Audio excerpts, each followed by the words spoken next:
We are on the section of the time that I think Mr. Pleasant is going to take questions from the council. If there are any questions from the consent items, I do want to recognize I have the following. Item 65 has been settled. The staff has asked for a deferral on items 66, 67, and 68 until our next meeting. So out of the consent items, we have questions, and I need to ask if there are comments, if anyone wants to make comments on any consent items. Mayor, I'm gonna make a comment down on item 34. 34, I got that. Okay. Any other items for comment? Okay, Mr. Phipps? How about number 30? 26. What is that one? That's the juvenile diversion. Juvenile diversion. And which one? And number 30? Mm-hmm. The Lakeview Road, Greens Road intersection project. Okay. All right, thank you. And I want to pull item number 39 just for comment. Well, these are all comments. These are, you wanted to ask, Okay, yeah. these are all comments. Mayor, Okay, and number 39 too. 39, Yes. which one is that? That's the Malakweet. Okay. All right, comments, Ms. Mayfield? 27 and 28. That's the 27. Movement Center and the Tabola, the West Tabola bond issue. All right. Okay. Ms. Mayor, Mitchell? can you recuse me when we get down on agenda, consent item 26? Recuse. I serve on the Governor's Crime Commission, so. Okay. 31. Okay. All right, now. Any questions before on the consent agenda for the staff to follow up? Yes? Yeah. 32? Yes. Uh-huh. Okay. Any questions at one? I guess I should say it once, twice, 3 times. We're okay? All right. So there are no questions or for follow-up. Are there any items on the consent that you want to vote, have a separate vote on? Any separate vote items? Okay, with that, we're ready to keep and then start on our presentations from the, do you have any agenda changes, Mr. Jones? Yes, Mayor, just one. It would be great in terms of our time if we could start off with the UNC Charlotte Conference Center. Yes, sir. Are you going to introduce it? Randy is. Yes, sir. Randy will introduce. All right.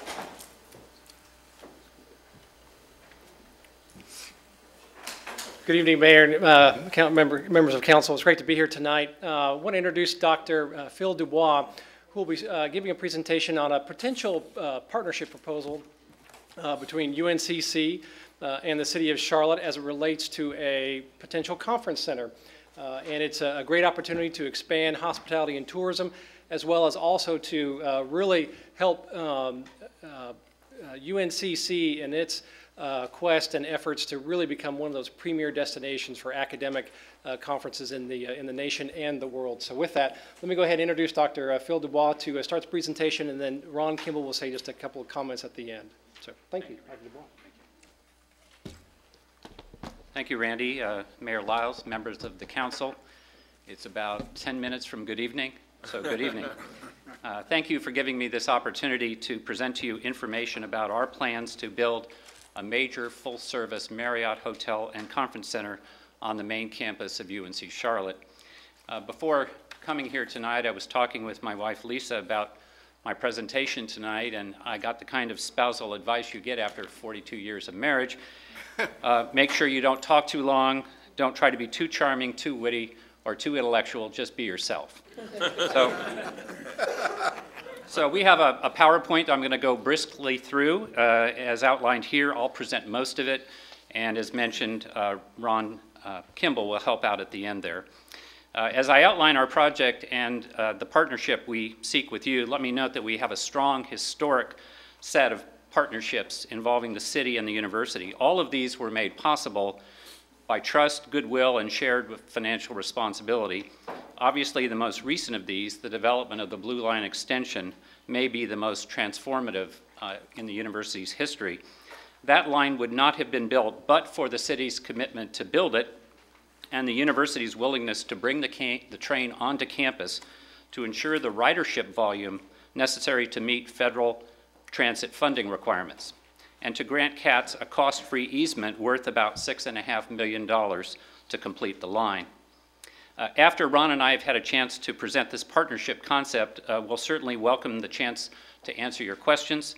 And for that portion of the discussion, if we need them, I'm joined by two colleagues. Niles Sorensen, let me ask Niles to wave his hand there. He's the Vice Chancellor for University Advancement, but in the context tonight, President of the University Foundation. And Jim Stormont of Stormont Hospitality. Jim builds and manages hotels on his own, but for this project, he's serving as our representative in managing the work of our partners, both for building the Hotel Conference Center, but also for managing it once it's open. For about 30 years, a provision in the master plan for UNC Charlotte has called for the development of a full-service hotel and conference center on the main campus. As you know, as you travel around the country, this is a common feature at major research universities, whether it's the Nittany Lion Inn at Penn State, the Blackwell Inn at Ohio State, the Georgia Tech Hotel and Conference Center in Atlanta, or the new State View Hotel at NC State in Raleigh.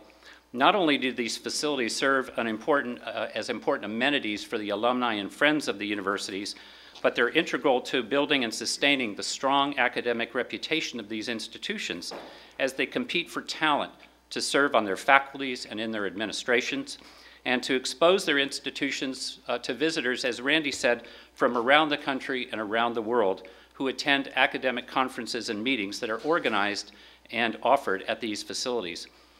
UNC Charlotte recognized this a long time ago, but two things have stood in the way of building a hotel conference center.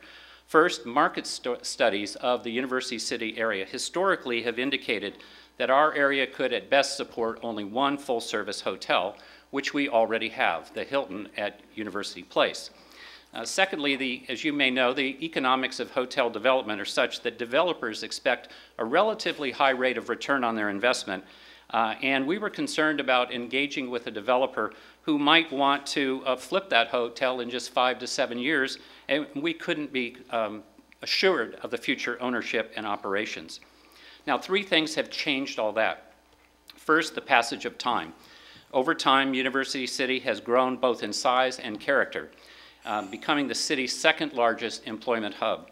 And I'm going to later show you a visual that will detail that much more powerfully than I can describe it. But suffice it to say that University City is a much different place than it was when the University Hilton was built in the late 1980s. Secondly, light rail. The Blue Line Northeast Extension gives University City a connectedness to the center city and even beyond that we have never had before. Light rail makes a stay at a first-rate, full-service hotel and conference center in University City a reasonable proposition when the cultural and recreational amenities of the center city are just 22 minutes away by the train.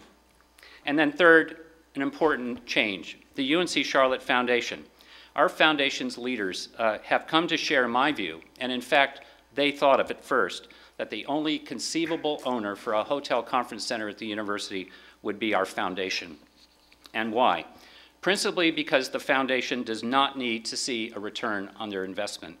Net profits from the hotel and conference center will be used as they become available for scholarships and to address other important university needs. But the foundation does not need to realize a short-term return. Importantly, the foundation will be in this for the long-term haul. We want a high-quality hotel that will remain under their control over a long period of time. The foundation's only interest is in promoting the university's long-term reputation as one of the nation's leading urban research universities. So that brings us to today and the conversation this evening. Many of you know, you on the council and Mayor Liles attended the Charlotte Chamber's inter-city visit to Atlanta this past week, and I think all of you will be able to attest to the importance that the leadership in Atlanta placed upon the important role that higher education has played in Atlanta's economic development, specifically in preparing the talent a growing city needs to recruit and retain businesses, whether they're large or small. In Atlanta's case, Georgia Tech, Georgia State, Emory University, and some important historic black colleges and universities like Spelman and Morehouse have been key to feeding Atlanta's talent pipeline. For the greater Charlotte region, we benefit from having about a dozen higher education institutions in this region, and each of them plays an important role in preparing talent. But UNC Charlotte is by far the largest and most comprehensive of those institutions. In fact, just this past year, we awarded over 8,300 degrees, more than all of the other institutions in our region combined. And notably, 85% of our graduates stay in the Charlotte region to work after they get their degrees. Our preeminent role in producing talent for the city will only increase. We expect to reach 30,000 students this fall and 35,000 students by 2025. With that said, we remain a young research university, having only secured approval for our doctoral programs in the mid-1990s. Today, we have 23 of those doctoral programs, and that growth has allowed for impressive related growth in research and development. This last year, we passed $50 million in our funded research, and we've set an ambitious goal to double that in time. But whether and how soon we can reach that goal will depend upon attracting the faculty and administrative staff that we need. And key to that is building the academic reputation of our university. It is also clear from our recent experience with the Amazon headquarters competition, and as we learned from the intercity visit to Atlanta, that we need to build not just our reputation, but our capacity. And that could mean a much larger UNC Charlotte than 35,000 students. None of the cities in Amazon's top 20 had enrollments in their research universities of fewer than 50,000 students. And as an example, in Atlanta, the combined enrollment of Emory, Georgia State, and Georgia Tech exceeds 72,000 students. Of course, I don't imagine that we'll be 72,000 students, but we could easily be 50 in time. And as we grow in size, we seek also to grow in reputation, and we see the hotel and conference center as one key element in doing that. We've put together a major team to make the hotel conference center a reality, reflecting its status as our most important capital project at the university right now. Both the Board of the Trustees and the Foundation Board are deeply engaged and committed, as are a team of professionals we have assembled working on the design, operation, and financing of the facility. The project itself takes full advantage of the Blue Line extension by being located as the first of the two stops that serve the university on light rail. And that first stop is J.W. Clay at North Tryon Street. The total project is committed to cost $84 million with 226 hotel rooms, a parking deck, and 24,000 square feet of conference space. And the key point about our being here tonight is that a 24,000 square foot conference space is about double the size that a normal 226 room hotel would be expected to need. And since a 24,000 square foot conference space will support conferences of up to 500 people, there will be a need for additional room nights to be purchased for conference attendees. We would expect that most of this business would benefit University City hotels, but the light rail access from University to Center City means that we'll see additional patrons for the bars, restaurants, museums, and sports facilities that are to be found in Center City as a result of this project. With your support, and what we're seeking is an investment of $8 million from city tourism funds, we can build a conference center that is much larger and more technologically sophisticated than the 12,000 square feet of conference space that a 226 room hotel would ordinarily support. And I hope you'll agree that this is a great potential partnership, again, between the city and the university. I'm sure most of you can picture the site for this city if you've been on light rail, but let me show you just two slides to cement that in your minds. The first slide shows you North Tryon Street on the left with the intersection of J.W. Clay Boulevard. It shows you the Katz Park and Ride facility on the west side of North Tryon and the hotel conference site on the east side. That site is owned by the University Foundation. And you can see from this slide the proximity of this site to our football stadium and to key academic facilities, most notably the Portal building and the EPIC building, our Energy Production and Infrastructure Center. The second slide is the ground level shot showing the station platform at J.W. Clay, the park and ride on the left, the hotel conference space on the right, and the bridge that spans the parking deck to the station platform, and then across to the University Hotel Conference Center site. That part of the bridge, that second part from the platform to the university, was brought about by a partnership, again, between the university, CATS, and in this case, the hospital, the Atrium University Place Hospital. We all participated in building that additional linkage over to our side of the street. Now, what follows is an early rendering of the hotel conference project, this time looking at it from the campus side, looking toward North Tryon. Kind of on the right side of the hotel, just beyond, you can see the edge of the parking deck from the park and ride over there across the street. We've circled the conference center portion in green because at UNC Charlotte we see no other colors. But that's the 24,000 square foot of conference space. During our due diligence process, we identified more than 60 academic conferences involving state, regional, and even international organizations that could bring top scholars, researchers, and administrators to our campus. With CRVA's assistance, we were able to identify more than 80 conferences and companies that match the fields of study available at UNC Charlotte. There are also many existing conferences that align with our core research strengths in fields such as data science, cybersecurity, energy production, and advanced manufacturing that could be recruited to Charlotte. And the same can be said of the many administrative organizations that relate to higher education, such as registrars and admissions officers. These conferences and meetings are not generally coming to Charlotte right now because they are higher education institutions, and typically they want their meetings in very close proximity, if not on the campus of a university. And that's true of Penn State, Ohio State, Georgia Tech, NC State, and all the others. For a relatively young institution like UNC Charlotte, getting these top folks to our campus allows us to show off our campus, show off our capacity, show off our city, and using a good experience as a platform for future opportunities to recruit top faculty members and administrators.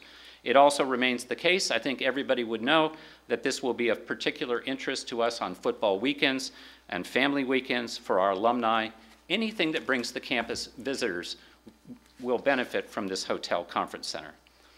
This project also is of particular value for University City. I made reference to this earlier, but University City is home to a large number of significant businesses that bring in visitors, and they need and use conference space. From our market analysis and from our anecdotal experience with many of these organizations, many of them take their business elsewhere, often just north across the city line into Concord. We think that a first-rate facility and university will add and address this leakage of important business out of our city.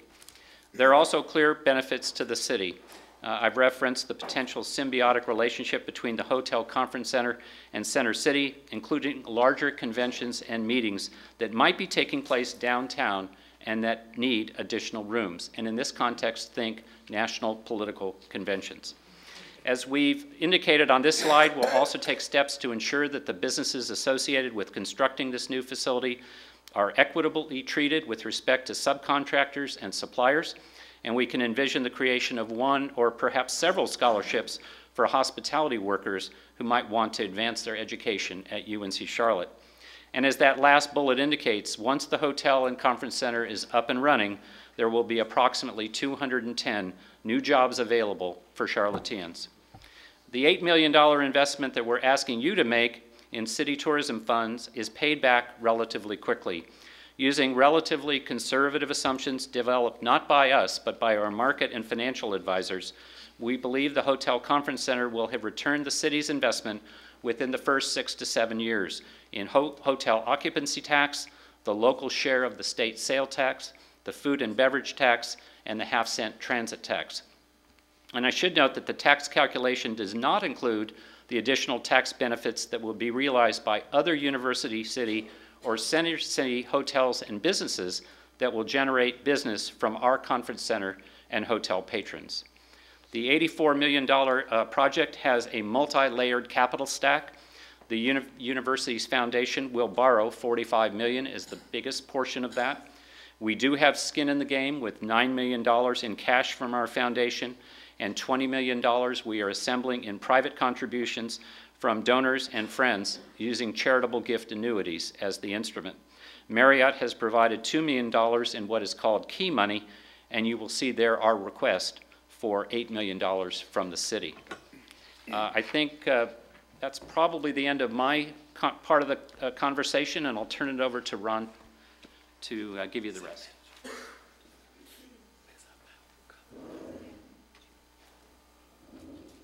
Thank you, Chancellor Dubois. Mayor and Council, I think you've heard a very detailed presentation from the Chancellor about how this came to pass, why it's such an important asset that they want to see in this part of our city, and how it does contribute to the rest of our city as well, because there are many great things that can come about because of this partnership between the city, the CRVA, and the university. And we believe that this project can carry us forward into the future very well. The agreement terms that we've talked about to date with the university, because we would put in tourism money, and it would be proceeds from a financing, probably linked to other financings that we would do at the same time. The $8 million would come out of that financing, and by virtue of that, we would most likely own a condominium interest in the conference center portion of this project equal to that $8 million investment. I think it was important to note that the Chancellor said this is a long-term holding. This is one in which the University Foundation will hold it for a long period of time. Through facility operations, sorry, I think I got one extra slide. The university will be responsible for operating and maintaining this facility that is condominiumized. They will operate the hotel. They will also operate the conference center that the city of Charlotte would bring forward with tourism monies. In addition to that particular facility, through the operations, the foundation commits to the internship, the mentorships, and the scholarship opportunities for the community.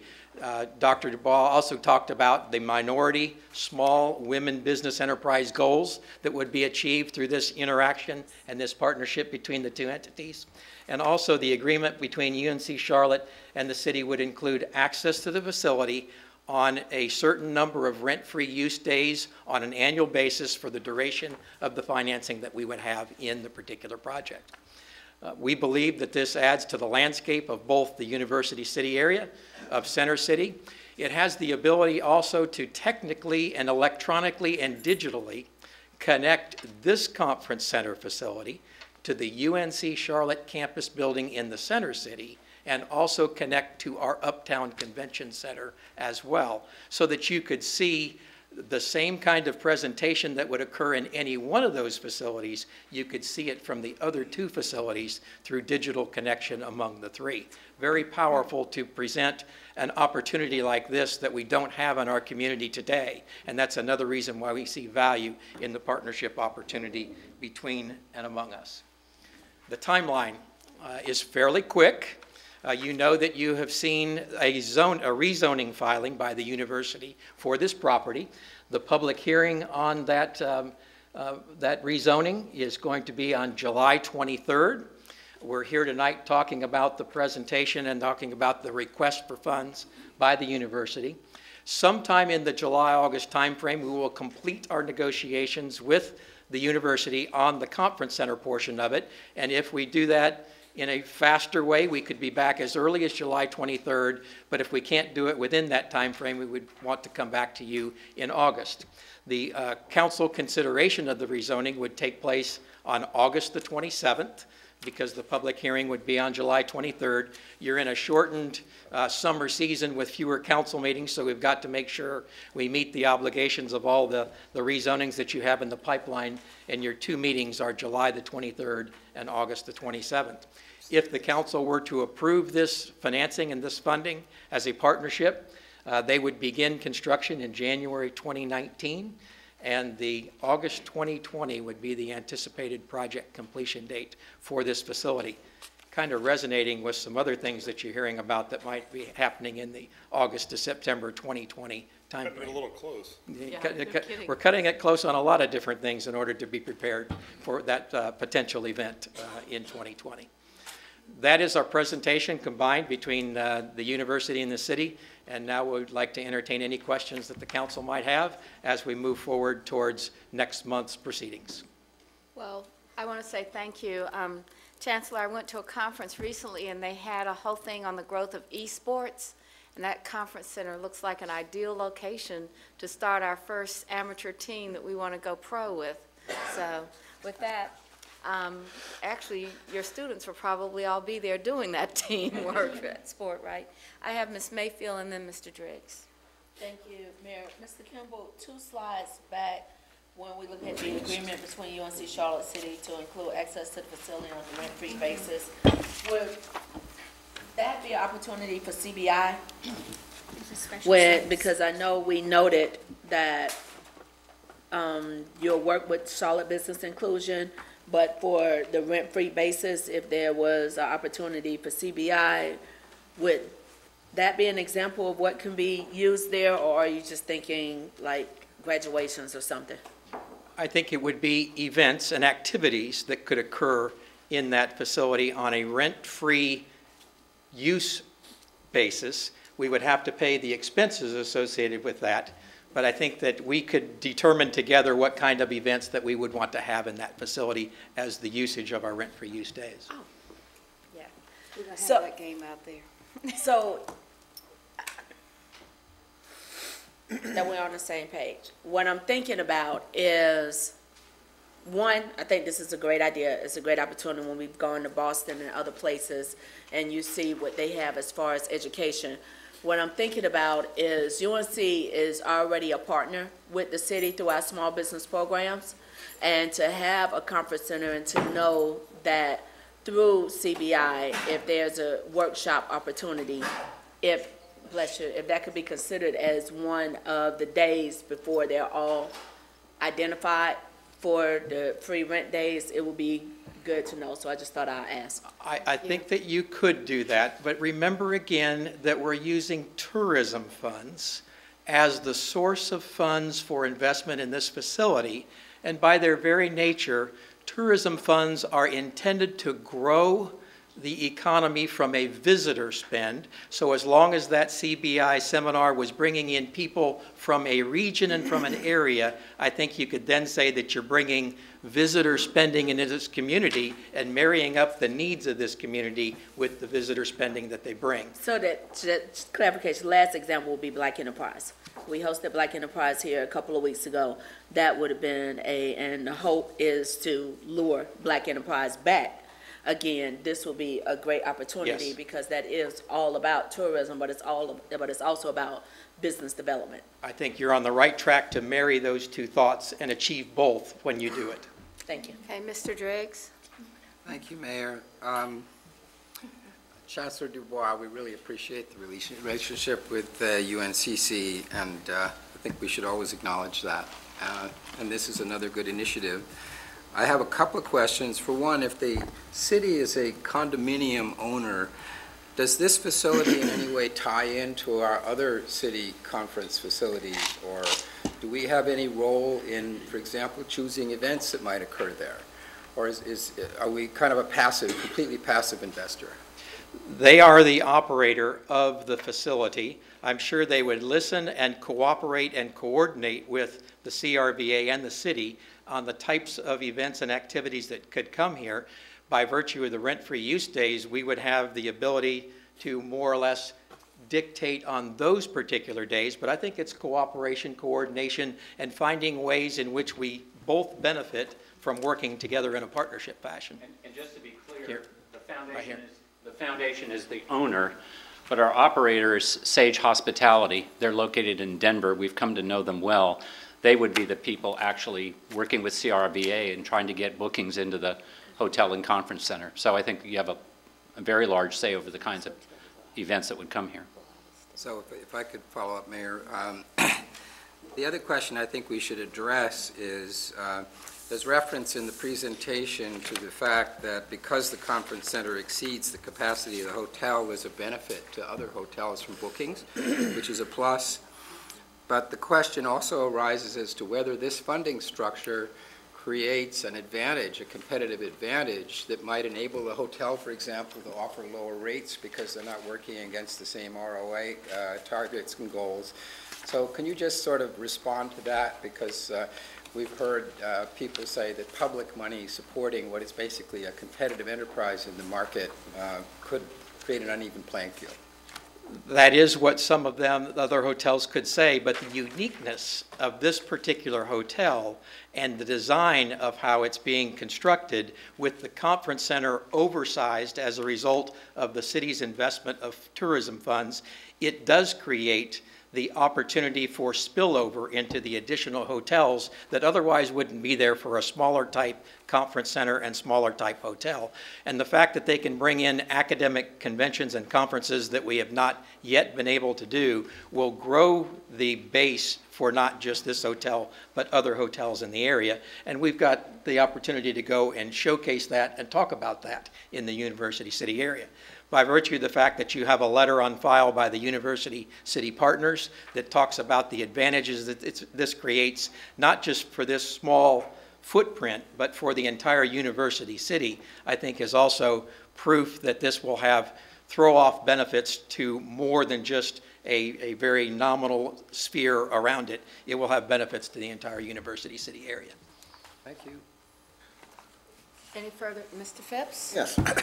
As the district rep representing the location of this facility, I guess I have a keen interest in the approval of this measure, and I'm encouraged by the discussion I've heard so far from my colleagues and looking in that direction. So what I wanted to ask about was, you mentioned, or someone mentioned, that the number of academic conferences that we are currently not being considered for as a result of our lack of facilities like this. Could you just comment briefly on that? I mean, you know, the business that's going other places because of our lack of such infrastructure. Yeah, there are many, particularly in the Southeast, this is actually true of most regions around the country, disciplinary organizations, for example, a group of political scientists or sociologists or engineers or whatever, they have frequent meetings almost on an annual basis, and they typically like to be located on university campuses. I guess it's just sort of the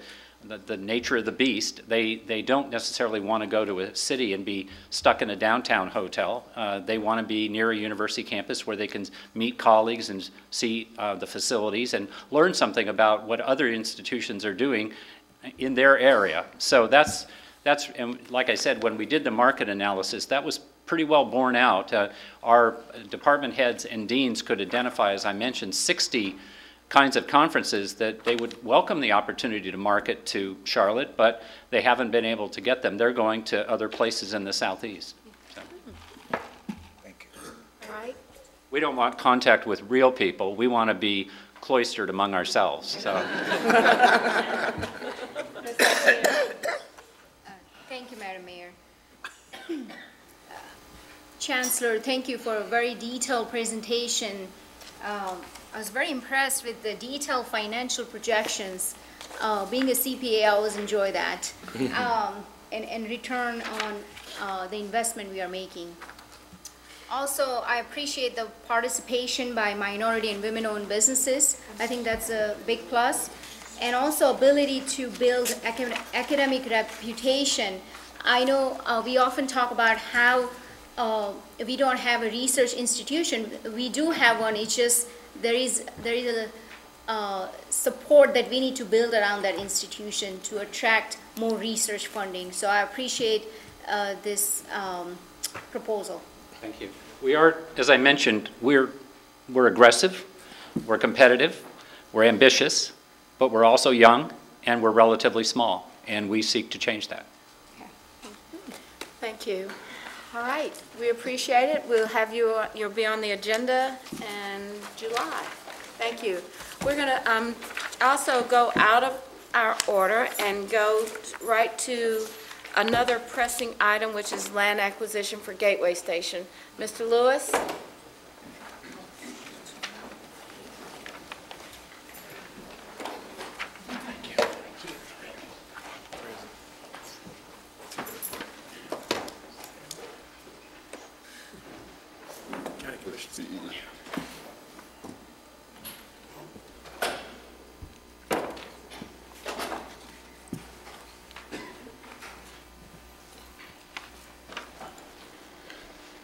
Okay.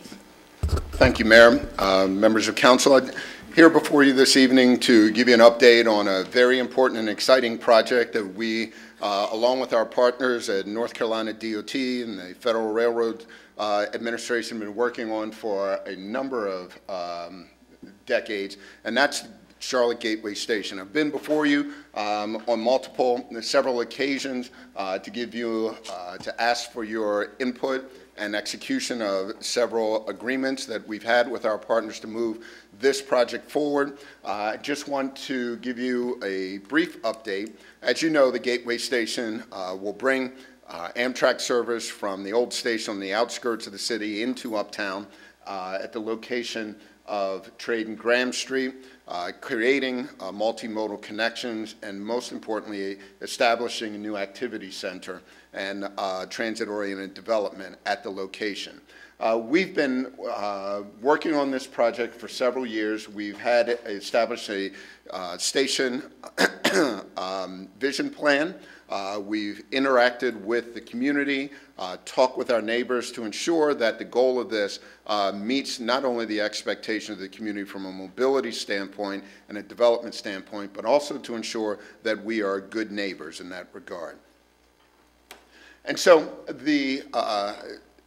in the green, you have the properties that we have acquired along with our partners at North Carolina DOT to assemble the required right-of-way so that the infrastructure portion, which will be the linear aspects of this project, can move forward. Phase one of that has been funded, fully funded between our Tiger grants, city money, and state funding, and that contractor was chosen, and that work will begin in July. What I'm here before you this evening is to talk about property that we continue to assemble to help us meet the goals of transit-oriented development along that. And so these properties, as I mentioned earlier, were acquired so that the rail infrastructure and the bridge work can be done as we add a new separate passenger rail from freight rail along this corridor. The station will go along the main block. A new bus facility will go on somewhere in the area of B. This is currently county-owned land that we are interested in purchasing. And to go into a little more detail, we've gone through, there are 5 county parcels on this property that have been assembled and we are looking to acquire. This corridor right through here is actually city-owned land that the city acquired a number of years ago. We've gone through the federal process. We've established a verified purchase price, around $6.8 million. Our intent is to use about $2.3 million in federal funds. The rest will come from city funds to acquire this property. This will enable us to assemble multiple blocks for development of the station and the vision that we've established for transit-oriented development in that regard. So I'll end there. If there are any questions from council, I'd be happy to entertain that. Anybody have any questions? Mr. Driggs? Is this a phase one? Like, is this funding coming out of the phase one money, or are we already crossing over into phase two? We are crossing over into phase 2 with this. And do we have any idea what the rest of the funding requirement for phase 2 looks like, or what we're kind of working toward there? Now, at this point, tomorrow we will be hosting an industry forum where we will begin our conversation with the development community in that regard. But our intent at this point is to bring the property to the table as the city contribution to development. We know we have some needs in terms of the bus station and the train station that, I won't say leftover, that additional funding that was identified for Phase 2 can go towards, but we're looking for a development partner that will work with us to achieve that goal. But it's about $4.5 million. Is it actually from CATS or from general fund? The $4.5 million of the 6.8, Yes. that is from city funds. Yes. City was kind of all city, but I mean, is it within the enterprise fund or is it? Is that capital funds? Capital. Enterprise capital fund. Yes? All right, thank you. Okay, I don't think I think we don't know the answer. I want to, It's a capital fund. is it general General fund, capital fund? CIP money. Right. So it's my understanding it's CIP The money CIP that's specifically related to the Gateway project. Meaning, was it appropriated to the project, but it's a source of funds, general capital fund, or is it from CATS as an enterprise fund? Because we just That's- passed a that's what you were budget just asking. with our kind of hierarchy Right. of needs in the CIP and in the general I fund. think I'm just that we need to wondering if get, we're making room for this. let's make sure we get it right, All right. get the thank you. right answer, We'll okay? give it to you now. Okay. Go on, Coach.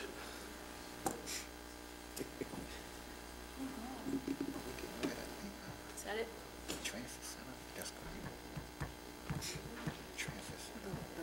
Good evening, I'm Kim Eagle, Assistant City Manager. It's from the General Capital Improvement Program. There are several sources that flow into that as a part of the capital program, but it is not CAT specific. Okay. So, When were the appropriations made? It was made about 3 years ago. I could double check the exact fiscal year. So it would not have shown up in our right, annual but so review? this is not something we're having to make room for in the budget that we just approved? No, sir. This is within some of the No, sir, it was numbers. appropriated several years ago as a part of the budget process then. Thank you. Okay. All right, any other questions? Okay, it is now 6:30, Yeah. and it's time for us to start our public hearing. But Ty, we will plan to have That on a subsequent meeting. another time, and we'll talk about when that other time will be at the end of our meeting tonight. Yes. Okay, thank you. Let's meet downstairs. We've got people waiting for us, I expect.